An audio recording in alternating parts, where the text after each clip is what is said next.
नमस्कार। न तस्य रोगो न जरा न मृत्यु प्राप्तस्य योगा निमय शरीरम।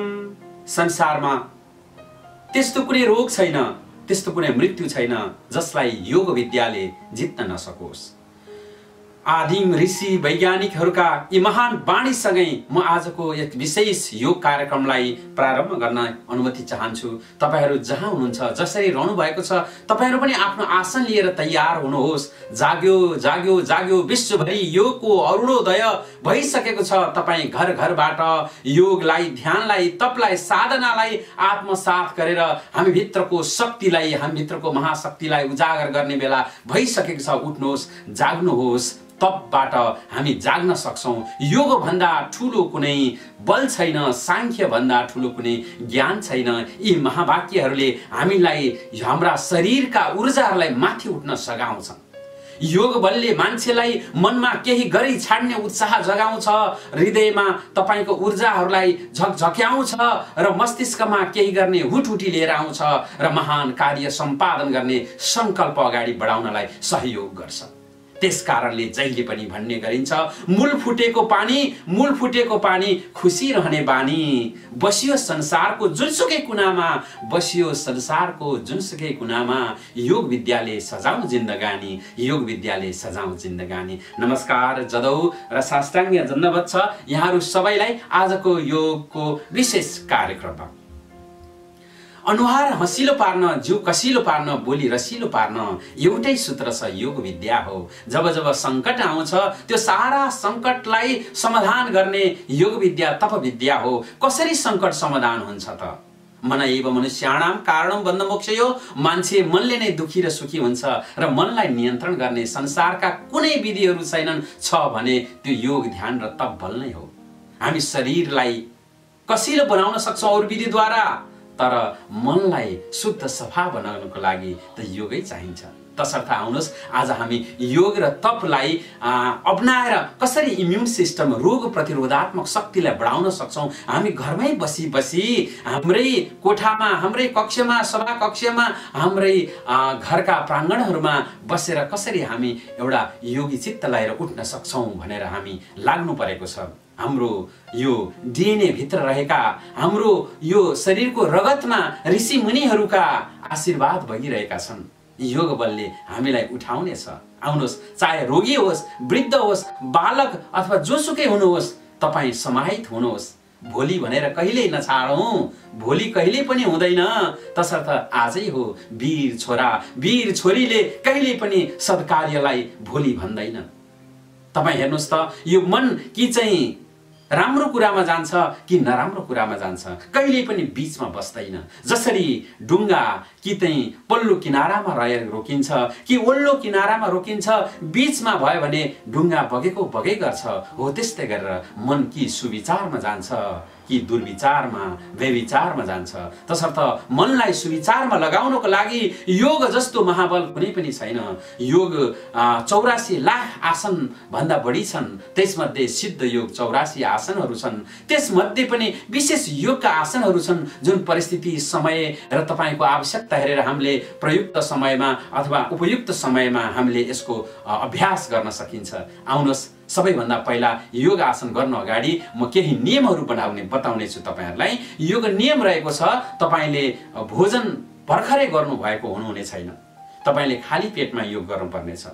पानी पनि पिउनु भएको छैन तत्कालै धेरै, र तपाईको शरीरमा सर्जरीहरू अथवा अपरेसन तत्कालै गरिएको छैन र तपाईं स्वतःस्फूर्त मुडमा हुनुहुन्छ भनेदेखि योग चित्त वृत्ति निरोधकः, यस समयमा गरेको योगले तपाईको चित्तलाई निर्मल बनाइदिनेछ।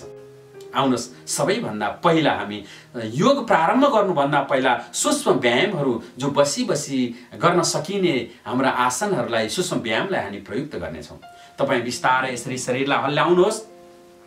यसरी हल्लाउँदै जानुहोस्। तपाईँ घरकै आफ्नै मैदानमा अथवा आँगनमा अथवा मजेरीमा जहाँ बस्नु भएको यसरी शरीरलाई सिधा पारेर, तनक्क पारेर यसरी हल्लाउनुहोस्, जसले गर्दा शरीर केही मात्रामा यो पहिलाको भन्दा अहिलेको यो रक्त सञ्चालनमा आइसकेको छ र यसको रक्त प्रवाहहरू बढिरहेको छ। यसरी 5 पटक दाहिनेतर्फ यसरी घुमाउनुहोस्। श्वास सामान्य अवस्थामा रहनेछ।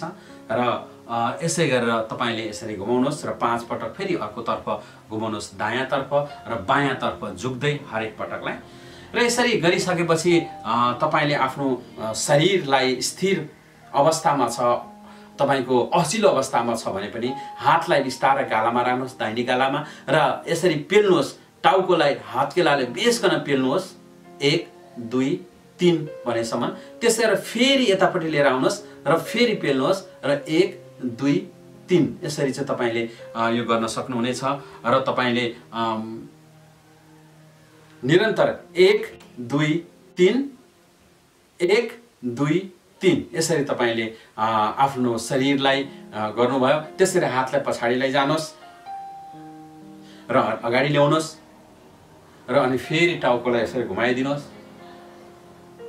र टाउकोलाई यसरी दुवैतर्फ दुवै दिशातर्फ 5 चोटि तपाईले घुमाउनुहोस् र बसी बसी वृद्ध आमाहरूले, बालकहरूले, दाजुभाइ दिदी पनि वयस्क सबैले गर्न मिल्ने यो योगलाई हामीले आज तपाईँ माझ लिएर आएका छौँ। यसरी लामो श्वास फाल्दै फेरि अगाडि लैजानुहोस्, फेरि श्वास लिनुहोस्, फेरि श्वास फाल्नुहोस्, फेरि लिनुहोस्, फेरि फाल्नुहोस्, फेरि दायाँतर्फ लैजानुहोस्, देब्रेतर्फ लैजानुहोस्, दायाँतर्फ बायाँतर्फ यसरी शरीरलाई सञ्चालन गरिरहनुहोस्। र यसरी गरिसकेपछि यो कुइनुमा राखेर यसरी अगाडि लिएर आउनुहोस्, पछाडि लानुहोस्, अगाडि ल्याउँदै पछाडि लाँदै र पछाडिबाट कसैले ताने जस्तो गरेर दायाँतर्फ अनि बायाँतर्फ जानुहोस्। यसरी जसरी तपाईले शरीरमा बसी बसी यो ऊर्जाहरूलाई तपाईले चलायमान बनाइरहनु भएको छ। 2 3 4 5 1 2 3 4 5 अब अझ धेरै तपाईलाई गर्नुपर्ने अवस्था छ भने पनि यसलाई लम्ब्याउनु पनि सक्नुहुन्छ। र अब हामी यसरी बस्दा बस्दै हामीले कुन कुन आसन गर्नाले छिटै हामी भित्रको शक्तिलाई माथि उठाउन सकिन्छ त भनेर अभ्यास गर्नेछौँ। र सबैभन्दा पहिला आज हामी प्रयास गर्न गइरहेका छौँ कि मण्डुकासन। मण्डुकासन धेरैलाई अवगत पनि छ, नभएकोहरूले पनि पटक पटक गर्नुहोला। र दक्ष र कुशल योग प्रशिक्षकबाट मात्रै योग सिक्नु असाध्यै राम्रो हुन्छ, किनकि यसभित्र पनि राम्रोसँग नअपनाइएका विधिहरूले यसले लाभ भन्दा यसले क्षति पनि पुर्याउन सक्छ अथवा भने जति लाभ नआउन पनि सक्छ। तसर्थ सबैभन्दा पहिला तपाईले एउटा आफूलाई आत्मविश्वास जगाउनुहोस्, म सही ठाउँमा सही कुरा सिकिरहेको छु भनेर। र मैले सिकिरहेको अबको केही बेरको योगले मलाई आफ्नो आत्मशक्ति बढाउन मात्र होइन, मलाई यो आफ्नो समाधिमा जानको लागि अथवा आत्म साक्षात्कार गर्नको लागि, आत्मअन्वेषण गर्नको लागि यो महाविद्या र महाशक्ति योगले सघाउनेछ भनेर तपाईले आफूलाई आश्वस्त गर्नुहोस्। र पहिला तपाईले यसरी आश्वस्त गरिसकेपछि बिस्तारै हामी मण्डुकासनमा बस्नेछौँ। मण्डुकासनमा तपाईँ यसरी आफ्नो शरीरलाई सिधा बनाएर बस्नुहोस्, घुँडालाई खुम्च्याएर। यदि तपाईले घुँडा दुख्ने रोग भएको हुनुहुन्छ, तपाईलाई गाह्रो भइरहेको छ भने तपाईले यो आसनलाई फरक तरिकाले पनि गर्न सक्नुहुन्छ अथवा यसलाई नगर्न पनि सक्नुहुन्छ। घुँडामा धेरै समस्या छ भने, जब छैन भनेदेखि हातलाई अगाडि लैजानुहोस् र यसरी यो बुढी औँलालाई यो हत्केलामा भित्र लैजानुहोस् र यसरी दबाई दिनुहोस्। दबाई दिएर यसरी बिस्तारै लिएर आउनुहोस् र अनि यसरी नाइटो मुनि यसरी राख्नुहोस् र श्वास बाहिर फालेर बिस्तारै श्वास फाल्दै जानुहोस्। अनि फेरि श्वास लिएर आउनुहोस्, अनि श्वास यसरी फाल्दै फाल्दै जानुहोस्। फेरि लिनुहोस् अनि फेरि श्वास फाल्दै फाल्दै जानुहोस्। यो सुरुवातको अवस्था भयो। जब तपाईँ यसमा चाहिँ आफूलाई कुशलतापूर्वक अगाडि लान सक्नुहुन्छ, त्यसपछि बिस्तारै तपाईँले यसलाई अझ व्यवस्थित तरिकाले लामो गहिरो श्वास लिएर जति लामो समयसम्म सकिन्छ करिब 2 मिनट 3 मिनट 5 मिनटसम्म बस्नु। बिस्तारै श्वास पाल्नुहोस् र यसरी बस्नुहोस्। 1 2 3 4 5 6 7 8 9 10 अब फेरि लिएर आउनुहोस् र यसरी तपाईले यो आसनलाई निरन्तर अगाडि बढाउन सक्नुहुन्छ। र यसको फाइदाहरू भनेको ग्यास्ट्रिक हुने लगायतका पेटमा भएका अल्सर, नराम्रो विकारहरूलाई यसले पाखा लगाउँछ भने तभित्रको कमजोरीलाई पनि यसले हटाइदिन्छ। यो मण्डुकासनले हामीलाई यस्तो लाभ पुर्याउँछ कि शरीरभित्र रहेका ग्यासहरू, नराम्रा खराब विकारहरूलाई बाहिर जानलाई यसले सहयोग गर्छ भनेदेखि हामीलाई डिटोक्सिफिकेसन गर्नको लागि पनि यसले सहयोग गर्छ र ग्यास्ट्रिक, मधुमेह, डायबिटिज तथा अन्य रोगहरू भएका मान्छेलाई पनि यसले सहयोग गर्छ। र जसरी हाम्रो पेट मजबुत हुन्छ, खाना खाएको कुरा हामीले राम्रोसँग पचाउन सक्छौँ अथवा त्यसबाट राम्रो ऊर्जा लिन सक्छौँ भने हाम्रो सम्पूर्ण शरीर राम्रो हुन्छ। त्यसैले सबैभन्दा पहिला पेटलाई स्वस्थ पार्ने यो एउटा विशेष आसन हो यो मण्डुकासन। यसलाई फेरि एकपटक हेर्नुहोस् र दोहोऱ्याएर गर्नुहोस्। तपाईले जति गर्नुहुन्छ आफैलाई फाइदा हो, गर्नेलाई फाइदा, नगर्नेलाई फाइदा न फाइदा। तसर्थ आउनुहोस् आफ्नै तरिकाले तपाईले पहिला हातलाई यस्तो छ, हत्केलालाई यसरी राख्नुहोस्, यो बुढी औँलालाई भित्र लैजानुहोस् र यसरी पट्याइदिनुहोस् र यसरी मुठी यस्तो हुन गयो।